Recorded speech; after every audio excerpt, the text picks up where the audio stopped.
তার তওবা করতে হবে কার কাছে? আল্লাহর কাছে, কেননা তিনি দয়ালু। এখন মন্দ কথা এটা সবাই আমরা পছন্দ করি, ঠিক কিনা? শুধু আমরা নয়, আল্লাহ এটা কি পছন্দ করে? মন্দ কথা একজন একজনের বিরুদ্ধে বলে, এটা কি আল্লাহ পছন্দ করে? মন থেকে মনে হয় বুঝিনি কথা বলছি। আপনি আমার বিরুদ্ধে খারাপ কথা বলবেন বা আমি আপনার বিরুদ্ধে খারাপ কথা বলবো, এই কথাটা কি আল্লাহ পছন্দ করে? করেন না। আল্লাহ রাব্বুল আলামিন সে কথা বলে দিলেন কোরআনের 4 নম্বর সূরা, সূরা নিসার মধ্যে 148 নম্বর আয়াতে বললেন, লা ইউহিব্বুল্লাহুল জাহরা বিসসুই মিন আকুম ইল্লা মান যুলিমা। তুমি খারাপ কথা বলো এক ভাইয়ের বিরুদ্ধে, এটা আল্লাহ কখনো ভালোবাসেন, আল্লাহ পছন্দ করে না।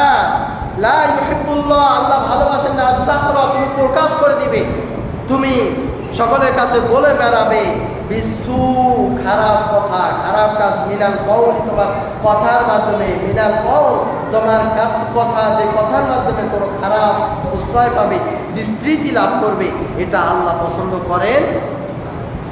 কে পছন্দ করেন না?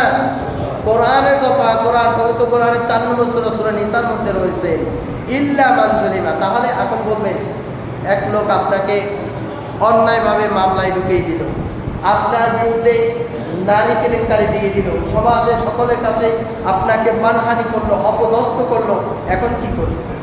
আল্লাহ রাব্বুল আলামিন এই জন্য পরে বলেন ইল্লা মান যুলিমা, তোমার বিরুদ্ধে তুমি যেই কাজ করো না এইভাবে যদি কেউ প্রচার করে থাকে, তোমাকে যদি জুলুম করে থাকে, তোমার উপরে অত্যাচার করে থাকে, তোমার ব্যাপারে মিথ্যাচার করে থাকে, তাহলে ইল্লা মান যুলিমা, তাহলে তোমার এটা তোমার জন্য বৈধ আছে, তুমি তার বিরুদ্ধে অ্যাকশন নিতে পারবে।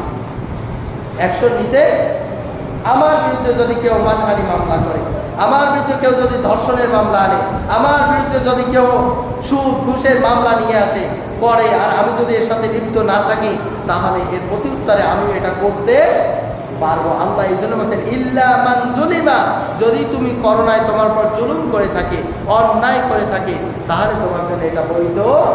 তা দিয়েছেন কে? বৈধতা আল্লাহ দিয়েছেন। এখন দেখুন, এই যে গীবাত করাটা, গীবাত করাকে হাদিসের ভাষায় জিনা করার চেয়েও অত্যন্ত জঘন্য অপরাধ হিসাবে সাব্যস্ত করেছেন বিশ্বনবী মুহাম্মদ রাসূলুল্লাহ সাল্লাল্লাহু আলাইহি ওয়াসাল্লাম। গীবাত করাকে আমরা বসে থাকি চায়ের দোকানে, এখানে সেখানে বসে বসে মানুষের বিরুদ্ধে বলতেই থাকি, সে করুক আর না করুক, শুনছি একটু লাগাই দিই। এই যে অন্যায়, এই যে অবিচার, এই যে গীবাত, এই গীবাতটাকে আল্লাহ রাব্বুল আলামিনের হাবিব বিশ্ব নবী বলেছেন, এটা একটা আপনি অবৈধ নারীর সাথে জিনায় লিপ্ত হলে যে গুনাহ হয়, তার চেয়েও মারাত্মক জঘন্য অপরাধ আপনি করেছেন। বাইহাকি শরীফ হাদিস আন আবি সাঈদ খুদরি রাদিয়াল্লাহু তাআলা আনহু ক্বালা ক্বালা রাসূলুল্লাহ সাল্লাল্লাহু আলাইহি ওয়াসাল্লাম আল গিবাদু আশাদ্দু মিনাল জিনা। হে আমার উম্মতেরা শুনে রাখো, তোমরা যদি গীবাত করো, গীবাতের সাথে লিপ্ত হও, একটা মানুষের অজান্তে একটা মানুষের বিরুদ্ধে আলোচনার সাথে এভাবে কথা বলো, নোংরা বাজে কথাগুলো বলো, মনে রাখবে এটা তুমি জিনা করলে যে গুনাহ হতো তার চেয়েও বড় গুনাহ করেছো। বিশ্বনবী বলেন, ক্বালু ইয়া রাসূলুল্লাহ কাইফাল গিবাতু আশাদ্দু মিনাল জিনা। সাহাবারা জিজ্ঞেস করলেন, ইয়া রাসূলুল্লাহ, ইয়া হাবিবাল্লাহ, গীবাতটা কিভাবে জিনার চেয়ে বড় গুনাহ হয়ে থাকে? জিনা যেটা অবৈধভাবে কোনো নারীর সাথে শারীরিক সম্পর্কে লিপ্ত হওয়া, এটাকে বলে জিনা। আর জিনার চেয়ে আপনি এখানে বসে বসে একজনের বিরুদ্ধে কথা বলে দিলেন, এটা হলো গীবাত। এখন গীবাতটা কিভাবে জিনার চেয়েও বড় গুনাহ হয়, এটা জানা বিষয় না? জানা বিষয় কিনা? সাহাবাদের মনে প্রশ্ন আসলো, তারা জিজ্ঞেস করলো রাসূলকে, প্রিয় নবীজিকে জিজ্ঞেস করলেন, ক্বালু, সাহাবারা জিজ্ঞেস করলেন, ইয়া রাসূলুল্লাহ, হে আল্লাহর রাসূল, ওয়া কাইফাল গিবাতু আশাদ্দু মিনাল জিনা, কিভাবে গীবাতটা জিনার চেয়েও বড় হতে পারে? আল্লাহর হাবিব বিশ্বনবী বললেন, ক্বালা ইন্না রাজুলান ইয়াজনি ফায়াতুবুল্লাহু আলাইহি, যদি কোনো ব্যক্তি নিজে অজান্তে বা ভুলে জিনার সাথে লিপ্ত হয়ে যায়, আর এই জিনা করার পরে যদি হৃদয় থেকে আল্লাহর কাছে প্রার্থনা করতে পারে, তওবা করতে পারে মুখলিস হৃদয় নিয়ে, একমাত্র একনিষ্ঠ হৃদয় নিয়ে যদি আল্লাহর কাছে ক্ষমা চাইতে পারে, তাহলে ফায়াতুবুল্লাহু আলাইহি, আল্লাহ রাব্বুল আলামিন ওই ব্যক্তিকে মাফ করে দিতে পারেন কি পারে না? পারে কি পারে না?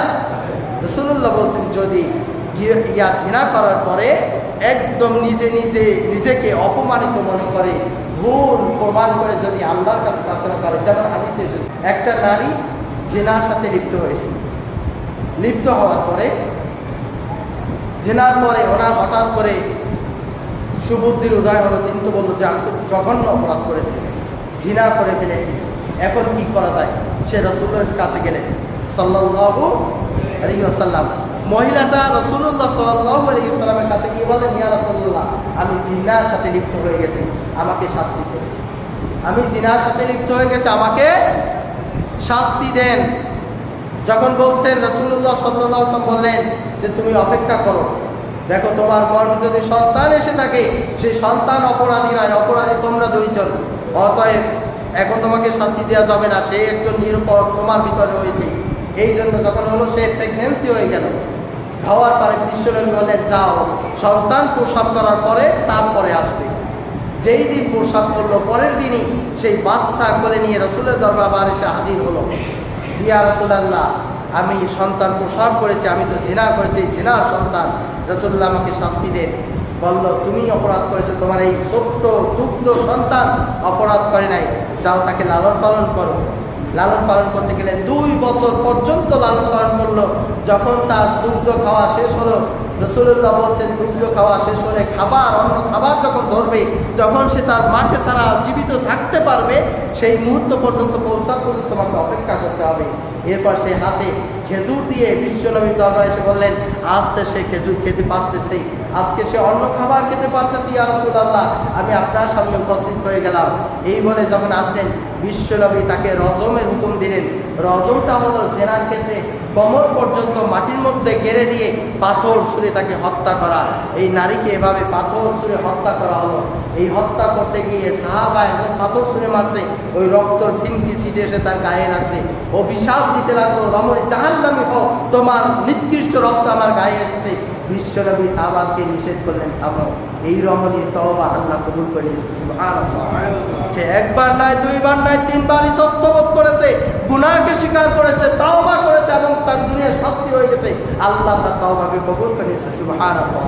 এই জন্যই হাদিসে মানে, ইন্না রাজুলুন ইয়াসনি ফায়াতুবুল্লাহু আলাইহি, যদি জিনা করার পরে হৃদয় থেকে নিজেকে অপরাধী সাব্যস্ত করে আল্লাহর কাছে ক্ষমা চাইতে পারে, তওবা করতে পারে, ক্ষমা কবুল করার মালিক কে? আল্লাহ। কিন্তু গীবত করার পরে, ওয়া ইন্না সাহিবাল গীবাতি লা ইউগফারু, আর যদি গীবত করে, কেবল গীবত করা হয়, এই গীবত তাকে ক্ষমা করা হয়